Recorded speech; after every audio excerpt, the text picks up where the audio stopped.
Quando nós tomamos as funções potência e combinamos elas, nós temos o que nós chamamos de polinômio. O grau do polinômio é o maior grau envolvido, seria a maior potência, né, envolvida na descrição do polinômio. Então aqui, ó, nós temos um polinômio que é a combinação das funções potência x ao cubo, x com a função constante 1. E aí, o estudo dessa função, ele é um pouco mais elaborado, quando a gente tem que fazer análise de sinal, crescimento e decrescimento, porque a gente pode ter vários tipos de comportamento. Não é igual as funções x ao quadrado, x à quarta, x à sexta, que tem o mesmo comportamento, ou a função x ao cubo, x à quinta, x à sétima. Agora a gente vai variar de acordo com o polinômio em questão. O GeoGebra nos auxilia bastante nisso. Por quê?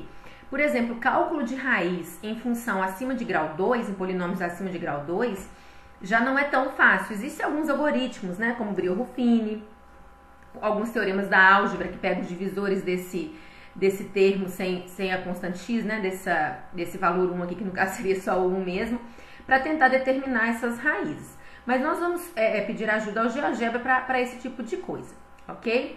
Então, se eu tenho essa função x ao cubo menos x mais 1, vou colocar aqui no GeoGebra, ó, f de x igual a x ao cubo menos x mais 1. Então, ela tá lá. Aqui, né, como eu já expliquei para vocês, a gente pode mudar um pouquinho a escala para deixar a função de uma forma com a visualização melhor. E o que acontece? Como é uma combinação de funções potência, o domínio dos polinômios sempre vai ser real.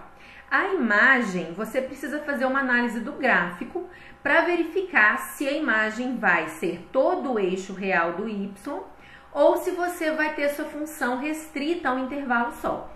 Nós podemos perceber que essa função ela vai ocupar todo o eixo y, aqui ela vai continuar subindo e aqui ela vai continuar descendo. Tá? Como é que eu tenho certeza disso? Eu peço o GeoGebra para me dar os extremos dessa função. Se ele me der só dois extremos, quer dizer, o que seriam os nossos extremos? São esses comportamentos de morro e de vale que a função tem. Se o GeoGebra me der só dois extremos, quer dizer que eu não vou ter mais morrinho nem mais vale. Então, não tem como essa função descer de novo, nem como ela subir, porque formaria um outro morro ou um outro vale. E aí nós podemos ter certeza que ela vai embora a partir, né, ela vai continuar para cima aqui e continuar para baixo, então a nossa imagem é real. Para determinar então crescimento, decrescimento e estudo de sinal, fica mais fácil quando a gente pede o GeoGebra então para calcular as raízes e para calcular os extremos. Por quê? Os extremos, que como eu falei, os morrinhos e os vales, eles determinam até onde a função cresce. Olha, se aqui eu tenho um extremo, ela vai crescer até um extremo, até esse máximo aqui, que a gente fala que é o máximo local. A partir disso, então, ela vai ter que mudar a forma que ela se comporta. Ou seja, se ela está crescendo, ela passa a decrescer até encontrar um outro extremo, que aqui no caso é um mínimo local. A partir desse mínimo, vocês notam que ela começa a crescer de novo. Então, esses chamados máximos e mínimos locais ou extremos, eles me ajudam a análise de crescimento e decrescimento da função. Como que a gente pede isso aqui no GeoGebra? A gente escreve extremos, olha, você tem extremo de polinômio, tem extremo de função. Se você considerar como função, você tem que perguntar para ele de onde até onde você quer ir. Mas como nós estamos trabalhando com a função polinomial, eu vou utilizar o polinômio, função polinômio. Quem é o nosso polinômio? F, ó, nós definimos como sendo f. Então, eu ponho f aqui e, olha, ele já marca para mim os dois extremos. Eu vou dar um Enter. E aí, ó, nós temos o ponto A como sendo um extremo e o ponto B como sendo outro extremo. Notem que o que interessa para a gente, enquanto avaliação de crescimento e decrescimento, é o valor do x. Ou seja, quando o x vai de menos infinito, né, lá de trás negativamente, até o menos 0,58, que é o x de A, vocês notem que a função cresce. Lembrando que os intervalos sempre são dados em x. Então, quer dizer, do menos infinito até o menos 0,58, a função cresce. Entre o x de A e o x de B, Ou seja, entre 0,58 e menos 0. Entre menos 0,58 e 0,58, a gente pode notar que a função decresce. E a partir do 0,58, que é o valor x de b, a função ela volta a crescer. Então, vocês notem que os extremos conseguem determinar bem isso para mim. Agora, quando a função é positiva e negativa, quem vai definir isso para mim são as raízes. Como eu falei, a partir do grau 3 já fica difícil calcular raiz, né? Do grau 1 é fácil, do grau 2 nós temos delta. Do grau 3, então, a partir do grau 3 eu vou pedir o GeoGebra para calcular para minha raiz. Ó, vou começar a escrever raiz, e aí tem raio do círculo, raiz de polinômio, raiz de função. Nota que se for função, eu preciso falar a partir de que hora que eu quero calcular essa raiz ou dar um intervalo. Mas como a minha função é polinômio, eu vou optar por polinômio. Coloco aqui o nome do polinômio que é f, olha, ele já marcou lá para mim. A minha raiz, vou dar um enter para ele me mostrar. O ponto C é a minha raiz. Nota que a coordenada y tem que ser 0 mesmo, porque as minhas raízes são aquelas que deixam a minha função igual a 0. A minha função é relacionada ao eixo y. Então, quem que é a raiz desse polinômio? Só tem uma raiz, que é o menos 1,32. Ou seja, de acordo com o gráfico, antes dessa raiz, que é menos 1,32, olha, para valores menores de menos 1,32, a minha função é negativa. A partir do menos 1,32, ou seja, para x maior que menos 1,32, a função já passa a ser positiva. Viram, então? Com os extremos e a raiz, eu consigo definir crescimento, decrescimento e se a função é positiva ou negativa. E o GeoGebra me dá tanto os extremos quanto as raízes.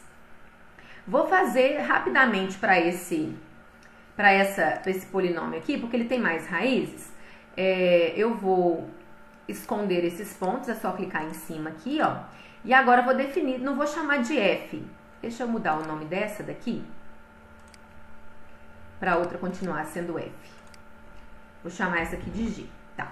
Então, agora quem vai ser a nossa nova função f de x? Vai ser f de x igual a x à quarta menos 3x ao quadrado mais x mais meio. Então, vocês notem que formou exatamente aquele gráfico. Vou diminuir ele aqui um pouquinho. Então, olha só, a gente tem que ele decresce, cresce, decresce, cresce. Quem vai me dar os valores de x? Os extremos. O que eu vou escrever aqui? Extremos do polinômio, quem é o nosso polinômio? F. Nota, ele já marcou. Agora, eu tenho 3 extremos. Nós temos aqui, começando do D, menos 1,3. O E, 0,17. Estou falando em coordenadas x, tá bom? E F, 1,13. Esses valores que vão determinar os intervalos de decrescimento, crescimento, decrescimento e crescimento. Posso perguntar quem são as minhas raízes agora. Então, raiz de polinômio. Quem é meu polinômio? É o f. Então, vão aparecer lá, ó, essas raízes. Vou mudar o formatinho para a gente não confundir. Vou colocar um xizinho em vermelho e aumentar esse tamanho desse x aqui, para ficar bem nítido aí pra gente. Então, notem, aqui estão as minhas raízes. Todas as coordenadas y são nulas, porque essa é a definição de raiz. Quem são as minhas raízes, então?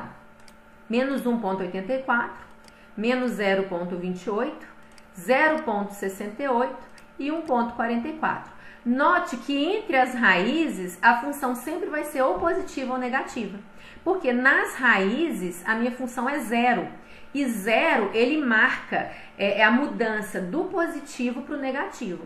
Então, notem, antes do menos 1,84, a função é positiva.